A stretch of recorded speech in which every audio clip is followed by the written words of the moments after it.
The exhibit 4, which I showed earlier, you sent that to the Kirks and said that that was an order that they needed to follow. Isn't that correct?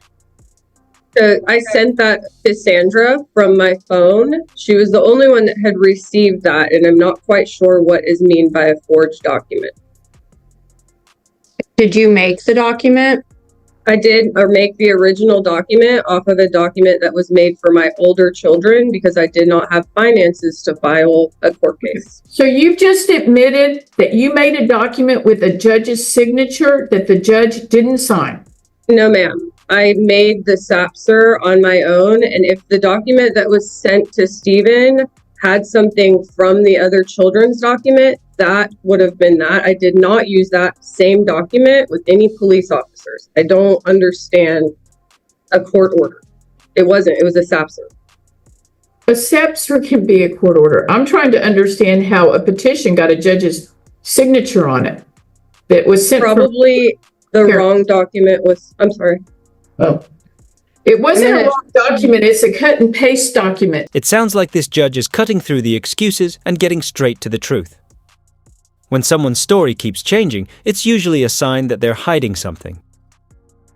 What specific discrepancies did the judge call out? And in your affidavit, you allege that CPS removed the children from your home due to abuse allegations by your deceased husband. But if you review the CPS records, that's actually not correct. Isn't that true? There's a very long story that surrounds CPS. If we want to get into that, we can. But to me, it seems like 6 years ago. Just answer the questions again. Okay, it was not due to allegations. It started because of abuse from my husband that was deceased to my 2 older children. The reason that the children, the reason that all 3 children were removed from your care had nothing to do with any physical abuse allegations by your ex-husband. Isn't that correct? That's incorrect.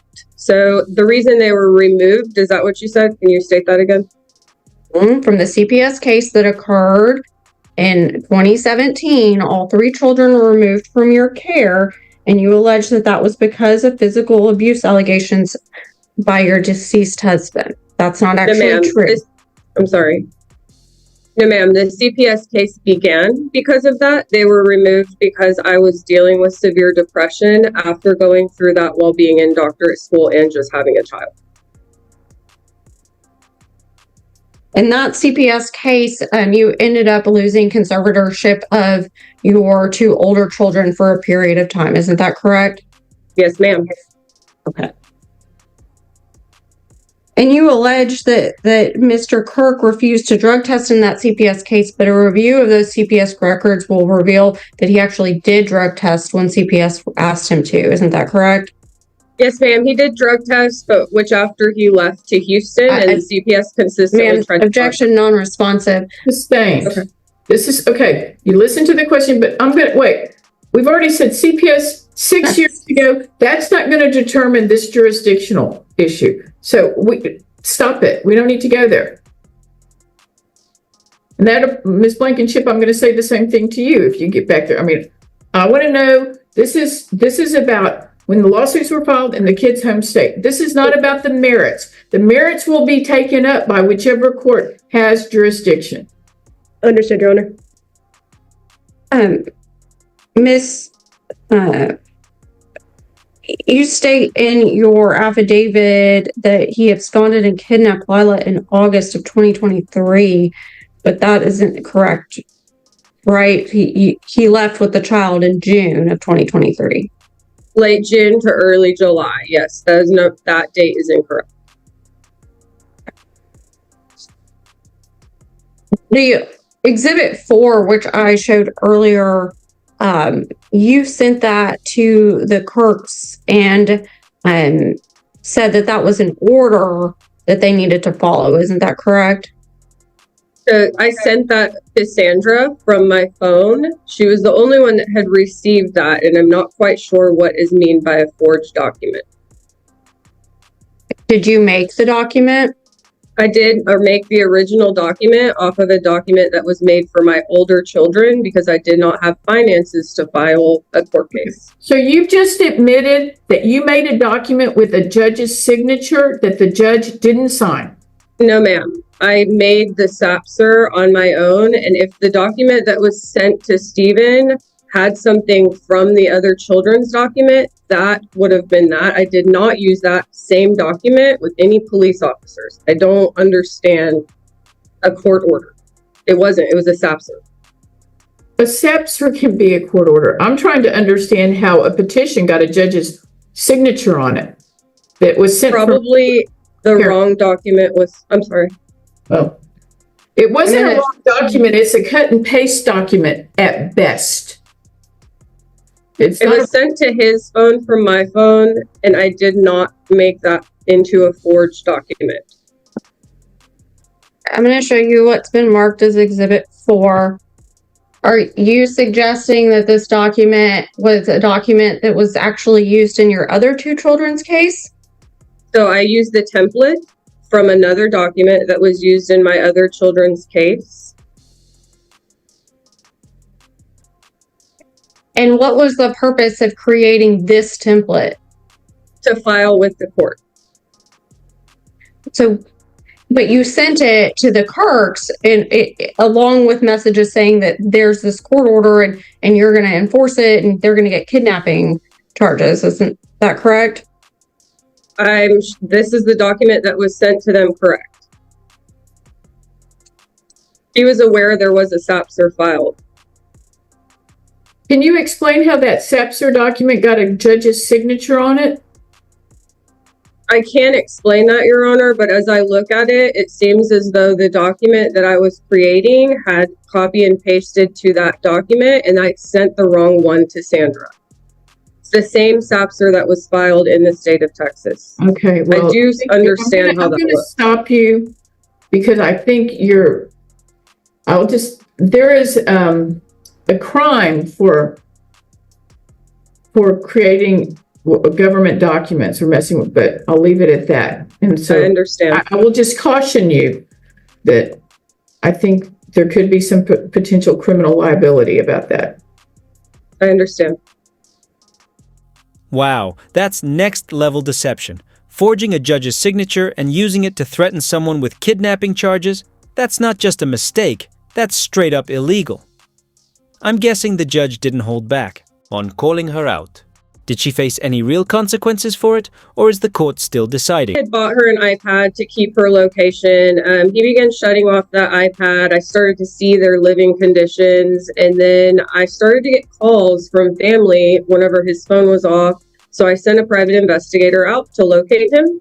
And then I located him and saw that he had some very extreme drug use going on, and Lila was being completely neglected. Okay, neglected. So you hired the PI.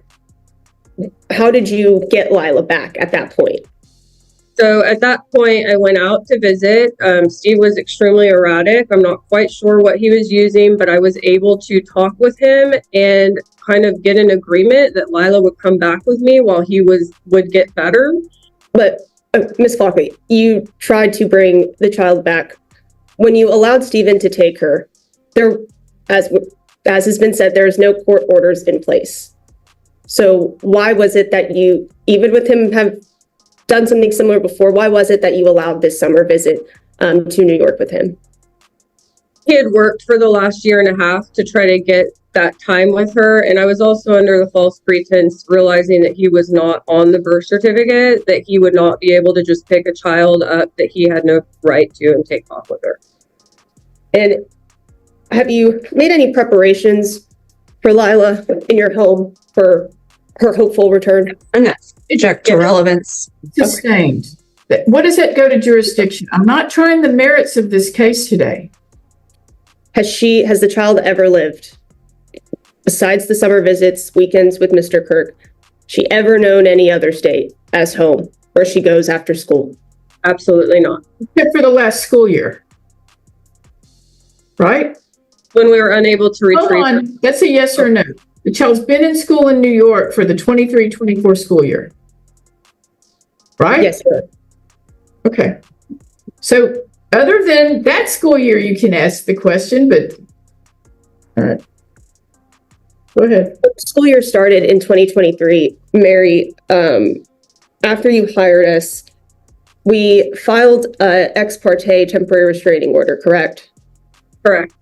And then we had an order extending that TRO just 2 weeks later.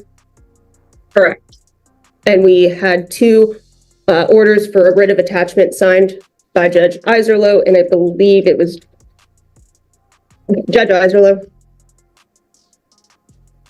Correct. Okay, so you tried to do something during the school year of 2023. I did. Okay. You indicated that CPS or that Lila was only out of your care for 6 months due to CPS, but the records show that it was at least a year. Is that correct? It was around 8 months. It started in January of 2017, and we have records that show that in January and February of 2018, Lila was still in Mr. Kirk's custody. Do you disagree with those records?